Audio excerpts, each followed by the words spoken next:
Well,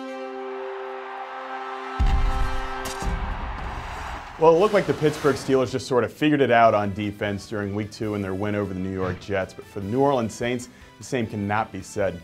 This is the Cover 3 from Pro Football Weekly, where 3 of our editors give you 3 under-the-radar observations from Week 2 of the NFL season, starting with the San Diego Chargers, whose offense is running on all cylinders despite a lot of injuries.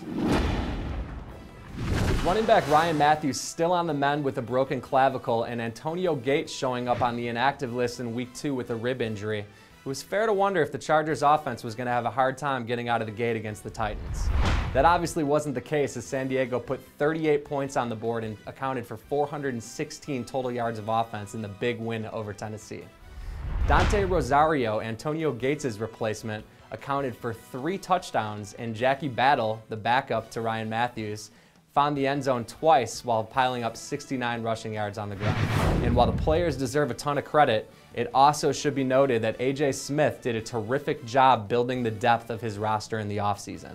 He didn't make the splashiest moves, but players like Battle and Rosario, who can easily fly under the radar, have done more than enough to fill the void left behind by Gates and Matthews. San Diego, a team that's notorious for getting off to slow starts, finds itself at 2-0 and is cruising right along despite the injuries.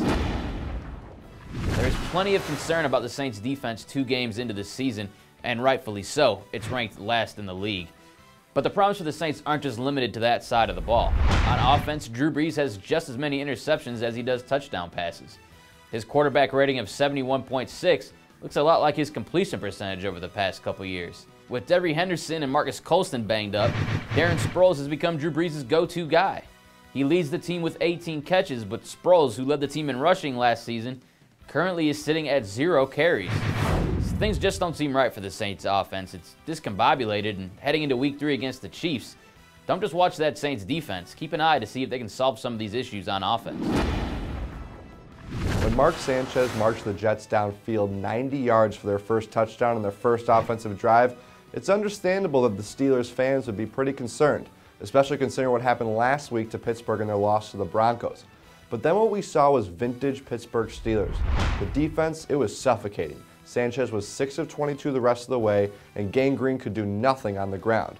On the offensive side of the ball, Big Ben was great. He was escaping Jets rushers in the pocket, made big throws to Mike Wallace and Antonio Brown, and had another solid game. The Steelers controlled the ball when they needed to, especially on a 14-play, 75-yard drive in the fourth quarter that lasted over 10 minutes. They held the ball during the game for 13 more minutes than the Jets. To think the Steelers put together this all-around effort without Rashard Mendenhall, Troy Polamalu, and James Harrison. I think those Steelers fans now, who may have been concerned earlier, can be confident about their team going forward. Those are observations on 3 teams in the NFL for Week 2 of the season, but to see our reaction on all 32, check us out at ProFootballWeekly.com.